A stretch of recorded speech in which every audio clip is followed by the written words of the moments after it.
Welcome back to End is the Future, a podcast that brings together great minds to address the opportunities and challenges of making businesses both sustainable and profitable. I am Ilham Kadri, and I'm delighted to be your host today. If you are as passionate about sustainable business as I am, let's explore how End is the Future together. Today, I am thrilled to be speaking with my good friend Bertrand Piccard, one of the greatest explorers and pioneers of our time. Bertrand shows us over and over that the impossible is possible.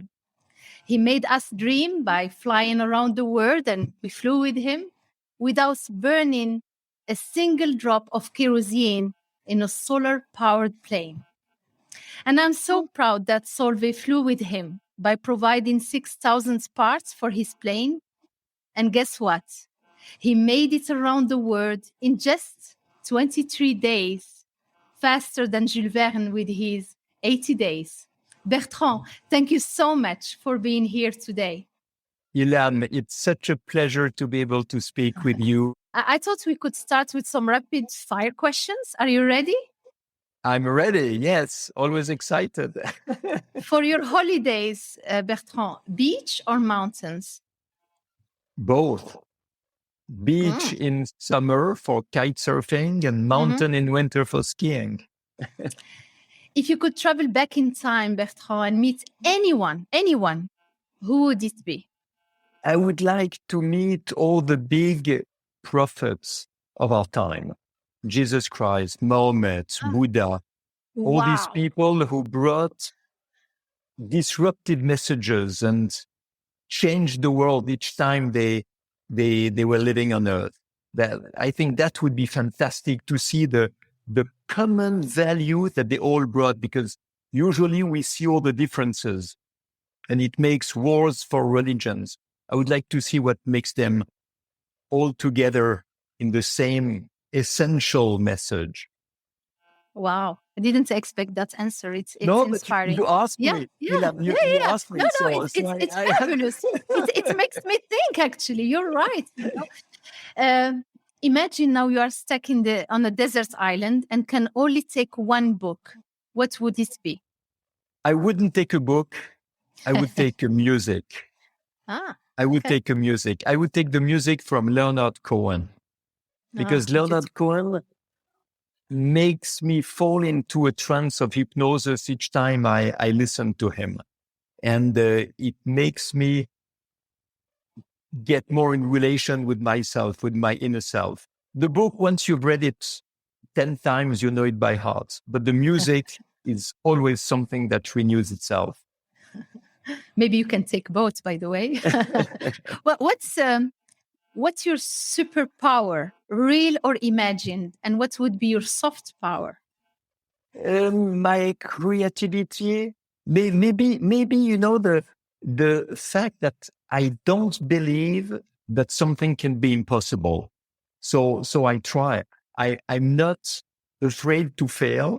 And I know that if I try one more time than the number of failures, I will succeed. So I think this is really what drives me. Driving, flying, or sailing in the future? Flying. again and again. And finally, what I find extraordinary is that sailing and driving, it's obvious. Yeah. Flying for me is still a miracle. Yeah. Can you imagine that for thousands of years, people have been dreaming about flying, and it happened only at the end of the 19th century? Yeah. This is something extraordinary. And maybe now we forget a bit the magical of it when we see low-cost airplanes taking charter passengers and so on. But it's still magical. And the next magic would be to fly clean, to fly more efficient, to fly without CO2, without burning any fossil energy. So the dream stays alive, with aviation. Absolutely. And since you are an explorer, if you had to choose in the future, would you prefer to explore space or the deepest depths of the ocean? Honestly speaking, I'm sorry for my father who was exploring the depth, but I would explore space. I would love to go on Mars. The moon, it's done already 50 years ago. But Yeah. Mars, that's something interesting. I'm really keen to see what's going to happen. And if I can travel there once, yeah, I would be interested.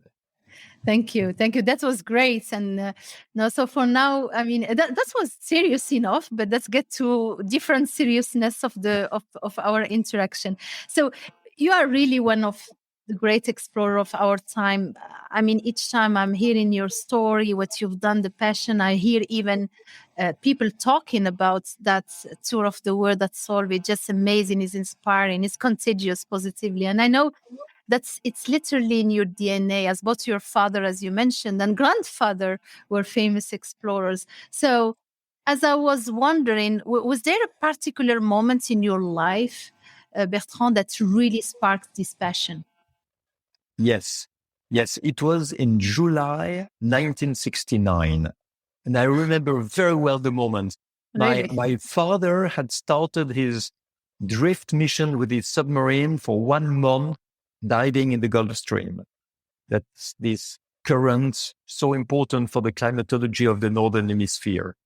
And 1 week later, I was invited to witness the launch of Apollo 11 in Cape Kennedy. Yeah. And I was so elated by what I was saying. And I thought, this is the type of life that I would like to have. That's the life for me. I want to be an explorer. I want to go where no one has gone before. I want to do things that are considered impossible because it drives so much passion, so much excitement, and it is so useful for others.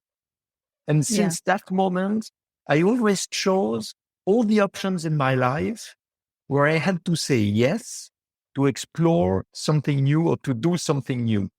So in the beginning, it was not very, very spectacular, but then it became a bit more exciting. It was flying with the first hang gliders that were coming in Switzerland, the first microlight airplanes, then accepting the invitation of a Belgian pilot, Wim Verstraeten, to be his co-pilot to cross the Atlantic. That was in 1992, exactly 30 years ago. I was not a balloonist. I was a hang glider pilot. I was a medical doctor. And I told him, yes, of course I come, because it was new, because it triggered my passion for innovation.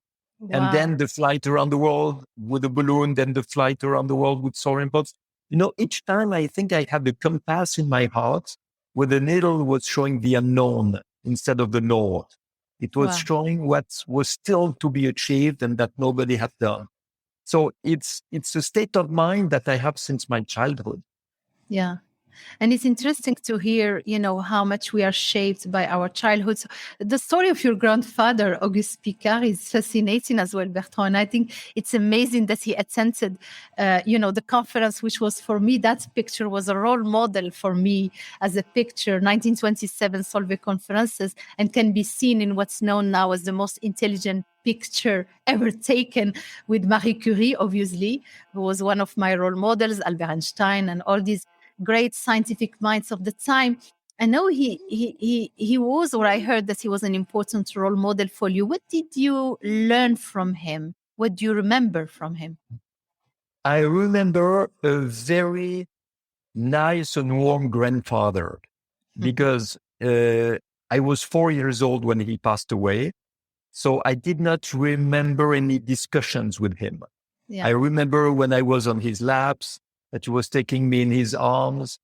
And all the rest I know from him is what my father told me, what I read in the books, what I read in the newspapers. And he was more than just an explorer with a stratospheric balloon and the bathyscaphe. Yeah. He was such an inventor, such a high-level scientist. He's the one who discovered the uranium-235. Wow. Who made the most precise scale, the most precise seismograph of this time, and then invented the bathyscaphe, and then invented the pressurized cabin, and went to the stratosphere, opening the way to modern aviation. So it's true that for me, it was incredible to see all what he achieved, but being so modest, so humble.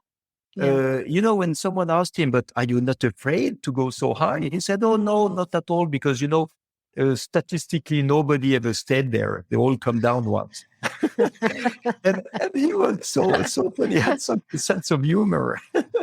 Right. A great attribute of leadership is to explore, take risk, but also stay humble. He actually, inspired Hergé, right? In the Professeur Tournesol. Is that right, Bertrand? Yes. Yeah. Yes. Hergé, the author of Tintin, explained by the end of his life all his sources of inspiration. Yeah. And he made that very famous interview where he explained why he took my grandfather Auguste as the role model for Tintin and for Tournesol, Professor Calculus. And he said Auguste Piccard was the archetype of the scientist. Yeah. And he wanted to use it for calculus, but he said, I had to draw a small Piccard because he was too big for the pages of my book. So I had to reduce his size and draw a mini Piccard. So now, Bertrand, I'd like to obviously jump to your own adventures and particularly your incredible journey around the world in the solar impulse plane.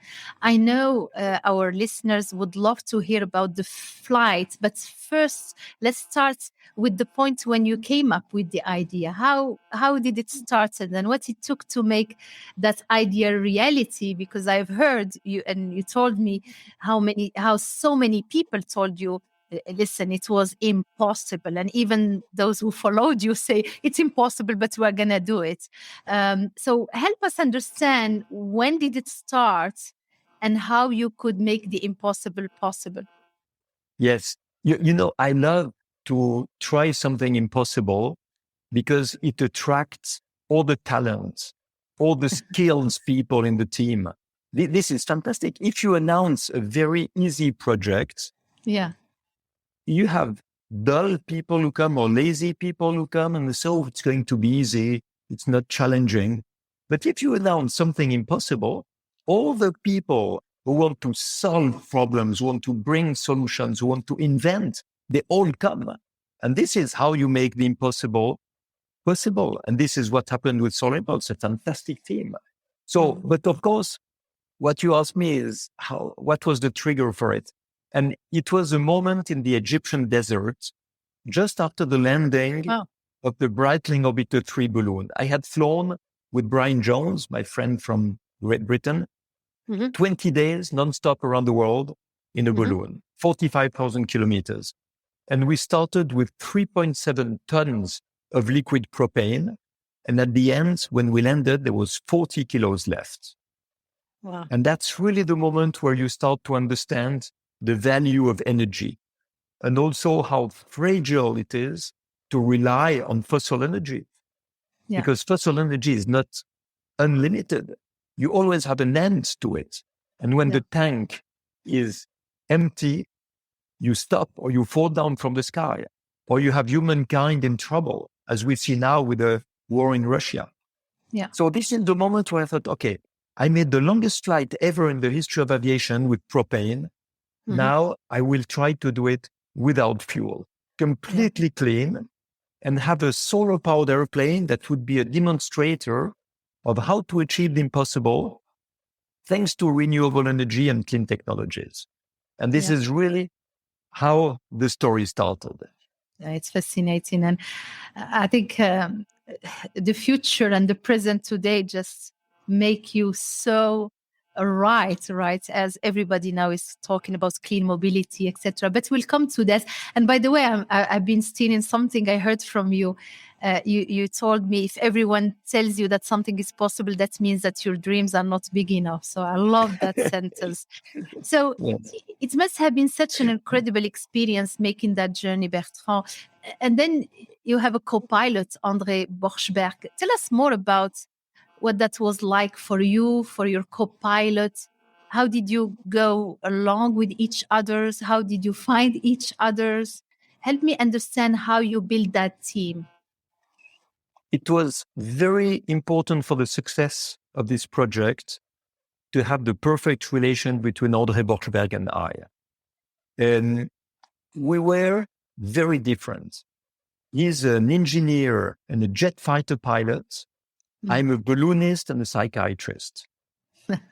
We could not be more different. Yeah. And during the feasibility study that was run at the EPFL, the Swiss Federal Institute of Technology, each time we had to say something, we said the opposite. And we were looking at each other. Real complementarity and diversity of thoughts. It was unbelievable. If I was saying yes, he was saying no, or the opposite. And we were laughing, and we started to think, okay, why do you think this way? And why do I think this way? And what can I learn from you? And what can you learn from me? And we started to develop a relation where 1 + 1 = 3. His experience, my experience, and the third experience that we were building together, and that none of us could have had without the other one. And this was the relation, the experience, this number 3, that made us so innovative. Yeah. Because alone, I could never have done this project. Yeah. Alone, Audrey could have never done it. But together, we had this spirit of just challenging all our habits, all our beliefs, all our certitudes. And that was contagious because we gave that to the team. And in the team, we had very, very different people also. And they were all allowed to criticize what Audrey and I were saying, to say, look, we have another experience, we have another solution, let's talk about it. And we could always include new experiences into the discussions. And that was absolutely crucial because, we had to do an airplane that was completely outside of the norms of aircraft constructors. Yeah.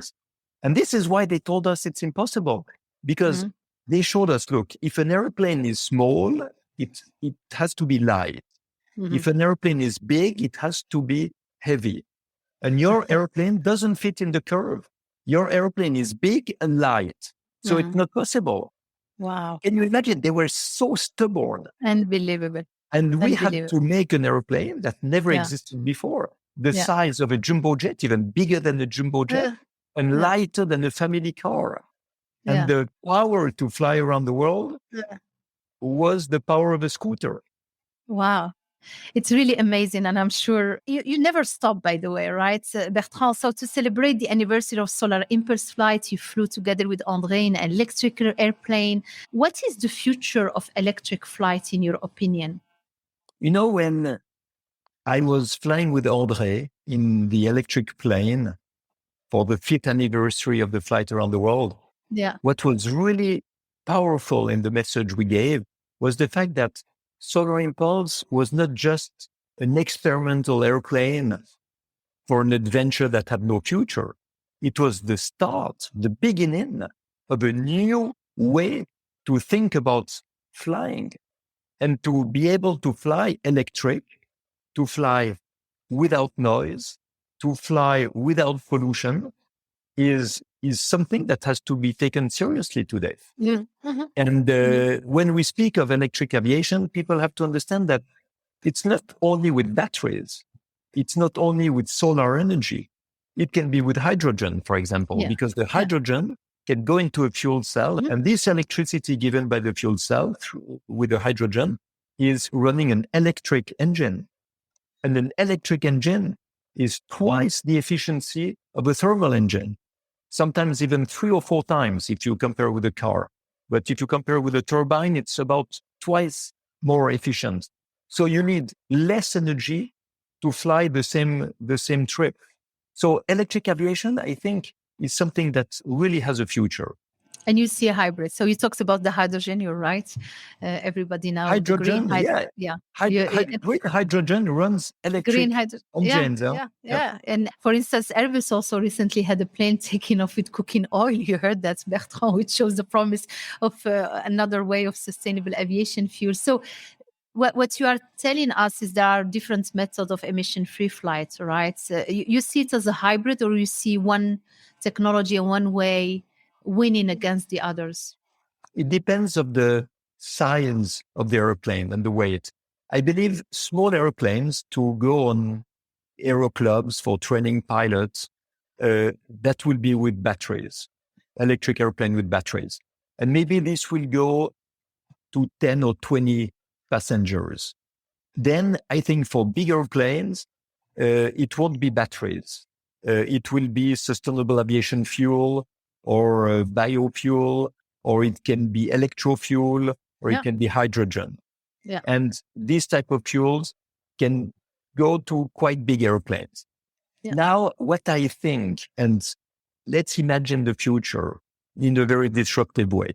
If you want to fly very long distance, instead of flying in the atmosphere or in the stratosphere where you have some resistance, you can fly in space. It means you can do a parabolic flight. You take off from Paris or Brussels, like a rocket. You shut down the engine after 15 minutes. You are zero gravity, parabolic flight, and you land after an hour and a half or 2 hours in Australia. So these type of things could also save a lot of energy, a lot of fuel. And we have to think big and to dream big, because these type of things are not happening yet, but we should include it into the vision of sustainable aviation. Yeah, I love it. Actually, I hope I can see it in my life on Earth. So, you are much younger than me. You are much younger than me. So of course you're going to see it. And I hope me too. I hope me too. Yeah. So you might. Do you have any exciting new adventures on the horizon you can share with our audience? Yes, it has not been officially announced yet, but it is not a secret. It's not a secret. I'm working on 2 big projects today. One is a solar airship, like a Zeppelin, 150 meters long, fully solar, that will be able to drive electric engines and to fly around the world non-stop, only on renewable energy with absolutely no fuel. And this will be for the first time, because Breitling Orbiter burned some fuel, propane, although it was non-stop. Solar Impulse had no fuel, but we had to make some stopovers.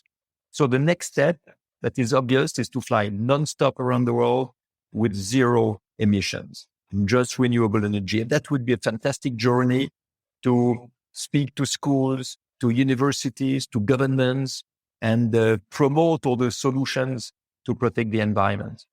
The second project that will be maybe a couple of years later is a hydrogen airplane for 2-seater, fully clean also, green hydrogen, and to fly around the world.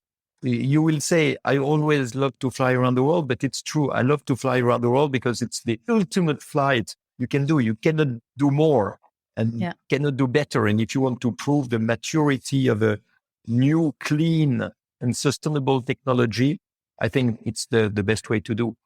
So this is what I'm working on. And meanwhile, I continue with the Solar Impulse Foundation to select all the solutions that can protect the environment, that can be economically viable. And now we work on their implementation to push them on the markets, to motivate the governments, motivate the big corporations to use all these new solutions that can help us to be carbon neutral. But you know that, Ilham, I know, a lot of these solutions come also from Solvay. We have labeled them. You continue to support me with Solvay and support the Solar Impulse Foundation. So I'm very grateful.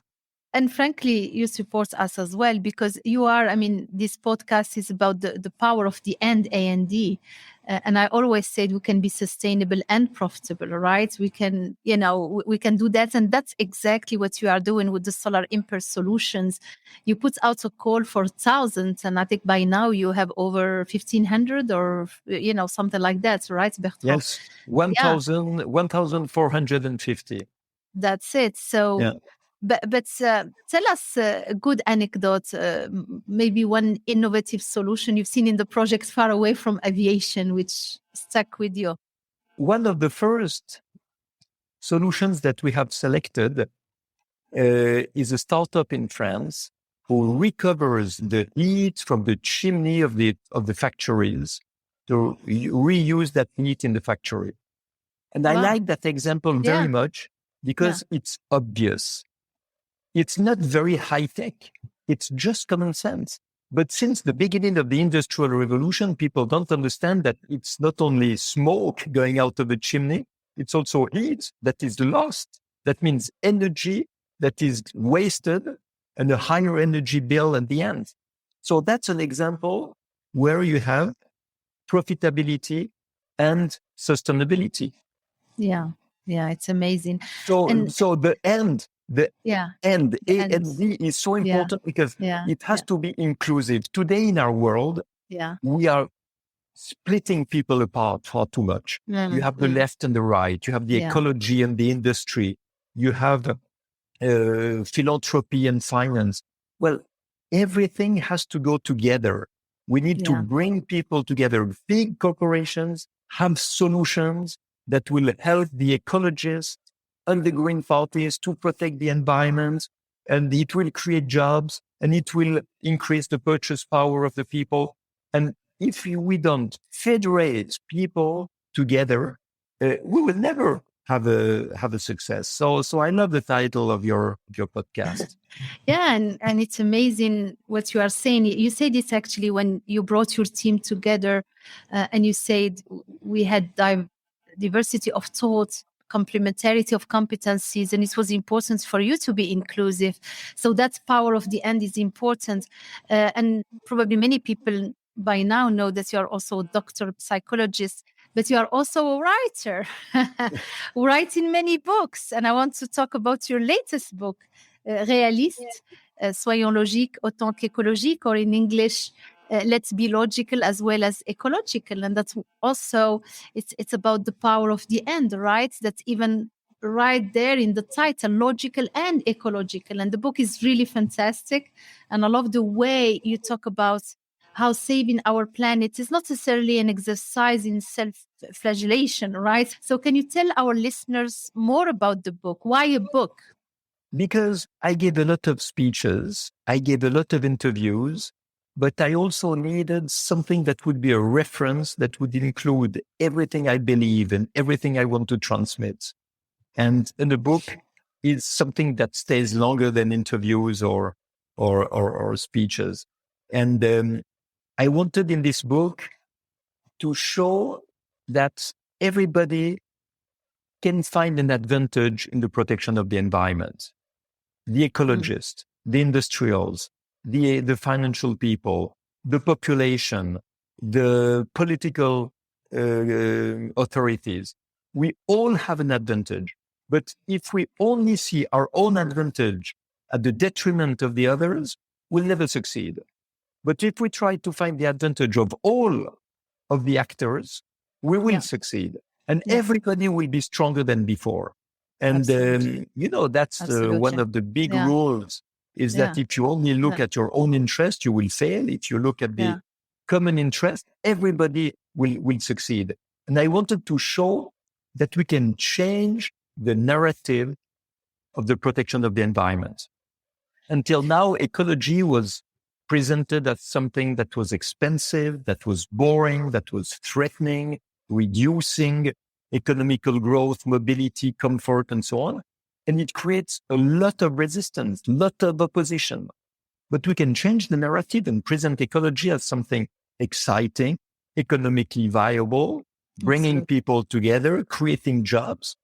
And then ecology starts to be the most fantastic adventure of the 21st century, bringing everybody together in the common goal to succeed. Absolutely. And it makes sense for humanity, and it makes sense indeed for the pockets as well if you do it right. So it has to be viable economically. And I mean, I can just recommend the book. But you also, what's amazing with you is, again, I say you never stop, unstoppable explorer, but you also bring interesting initiatives. I saw in France, it's called Prêt à voter, or Vote Ready, which is about taking many of these existing sustainable and profitable solutions as a starting point to guide legislation. And you told me one day, now I'm taking my luggage and I'm going around the world to convince the big head of states and policymakers that the solution they do exist, they should use them, they should promote them. Tell us more about that? And do you think it could be implemented in many countries, including, emerging countries or in Africa? Yes, absolutely. This campaign started with a big question I had. We identified 1,450 solutions that exist today, that are economically profitable, that protect the environment, available for everyone, and they are not used. People don't even know them. People keep on speaking about problems instead of speaking about solutions. And I started to think, why is it like this? And I saw that one big obstacle for the global deployment of efficient solutions is the outdated regulations and legislations. The legal framework today is still adapted to the polluting technologies we had 50 or 100 years ago. So we have to modernize the legal framework as much as we already have modernized the technology. So we took 50 examples of solutions where there is a legal obstacle for their deployment. And these 50 recommendations explain very clearly with 50 examples, there is a solution for this. It is economically viable. It protects the environment, but there is an obstacle to the deployment. And we suggest that you change the regulation in this precise way to make this solution implemented everywhere in France. And I presented that already to the president of the Sustainable Development Commission of the French Parliament. And he was very happy. He said, this is exactly what we need. This is called participative democracy, where the population comes with suggestions. And I hope that the different parts of the parliament are going really to see that it's their own advantage for every party to work on that and to vote these changes in regulations, because we are not suggesting to make tough regulations, to make punishments and so on. No, it's just to allow things to happen, to modernize the regulation in order to have more modern solutions be used everywhere. And this is for the advantage of everyone. Yeah, and make, change policies and regulation to become an enabler, because one of the challenges in the industry, and believe it or not, the limitation is often permitting and the length of permitting and the admin work. So I think if policymakers, and you are doing a great job, but bring it to Belgium and elsewhere. So don't stay in France. I'm sure you will not. Tell me now, interesting, we're getting to the end of our podcast. As I said, you are a doctor, you said that you are a psychologist, and I heard you talk about how that helps you understand how people can often be a bit fearful of change or going into the unknown. Can you tell us how that background has affected your thinking and your work? When I was practicing psychotherapy with private patients, I was always stunned to see how much reluctant they were to change. They were coming to see me because there was a big change or a crisis in their life. And they were coming and say, I don't want to change. I want to recover what I had before. And of course, it's not possible. So what I was doing was to use hypnosis to show them a positive future that was including the change that they needed to implement. Wow. And this is so interesting because you visualize another future. And you visualize how much better it will be thanks to the change that you have to go to. Yeah. So you have the motivation to change. You have the confidence to change. But of course, you have to go with them. You have to accompany them. You cannot let them alone. So I know now that there are many young people, and not so young, by the way, who are really inspired by you and would like to become explorers, entrepreneurs, go into policymakers and change the world. What advice would you give them? I would like to advise them to always go behind the scene.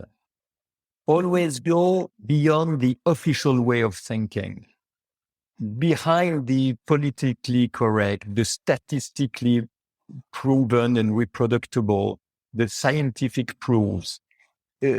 Always try to challenge the status quo. If you hear someone speaking, try to understand what there is behind. If you see two people making a debate, don't listen so much to the one with whom you agree. Try to listen to the one with whom you disagree. And you start to try to understand what is his vision of the world. Always go into what is not obvious. And always keep this compass where the needle is showing the unknown, the doubts, the question marks, the uncertainties, because it's the only way to stimulate our performance and our creativity. If we live in the routine, if we live in what we know, we don't need to be creative and innovative. But when we are in front of a big doubt, a big question mark, then we're obliged to start to think again. We're obliged to invent. We're obliged to find an answer. And it's I would almost say it's a decision of what type of life we want to have. Do we want to have an easy life that is maybe smooth at the beginning, but we lose control because it doesn't depend on us anymore? Or do we want to be responsible of our life, to invent our future? Yeah.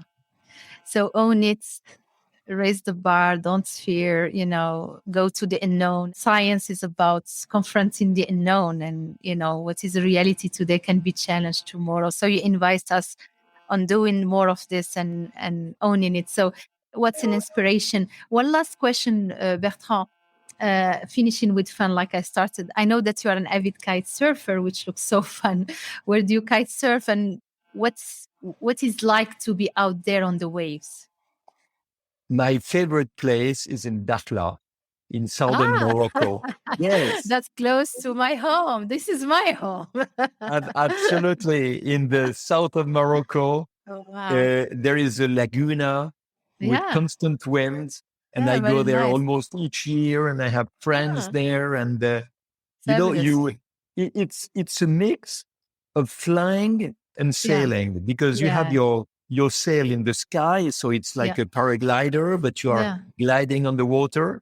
So it's fly and sail together. Yeah. So that's the power of the end. Thank you so much, Bertrand. Thank you for being here today. You are Ilham. One of the most inspiring leaders I met in my life, encouraging all of us to take risk, go into the unknown and discover. And you show how we can make the impossible possible by tapping into the power of the end. Thank you very much, Bertrand. Thank you so much for everything we shared together. We shared in the past, and we will continue to share together.